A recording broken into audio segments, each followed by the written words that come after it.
ra'iisul wasaaraha xukuumadda federaalka Soomaaliya Xasan Cali Kheyre ayaa sagootin Muqdisho ugu sameeyay safiirka Ingiriiska ee Soomaaliya David Conger oo dhameystay xilli howlaadkiisa shaqo ee Soomaaliya. Safiirkan xilli howlaadkiisa dhameystay ee Ingiriiska u qaabilsanaa Soomaaliya David Conger ayaa sheegay in uu ka xun yahay in uu ka tago shaqadii uu ka hayay gudaha dalka Soomaaliya. Well, I'm very sad to be leaving Somalia after 2 fascinating years.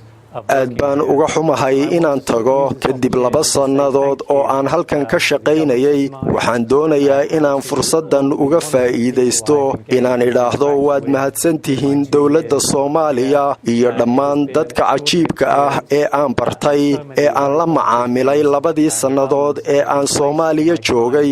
waxay ahayd khibrad iyo waxyaabo fara badan oo wanaagsan oo dhinaca horumarka ka hirgalay waqtigaygii. waxaan dareemay fursad wanaagsan inaan ka ciyaaro qayb yar oo ah inaan wax kala qabto dalka oo aan gargaaro dadka Soomaaliya oo aanu tallaabooyin hore u qaadnay dhinaca ammaanka. anoo ku hadlaya magacayga iyo magaca dawladda Britain waxaan doonayaa inaan idin idhaahdo waad mahadsantihiin. waxaan idin rajaynayaa wanaag sida aad hore ugu socotaan iyo sida dawladda federaalka ee Soomaaliya ee halkan joogta ay hore ugu socoto si ay mustaqbal wanaagsan ugu dhisto dhammaan dadka Soomaaliya jooga.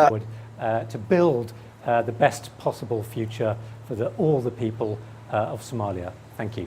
dhanka kale ra'iisul wasaare Xasan Cali Kheyre ayaa xafiiskiisa Muqdisho ku qaabilay safiirada Itoobiya iyo waliba dalka Turkiga. Deeq Macalin Jino, Bulsha TV, Muqdisho.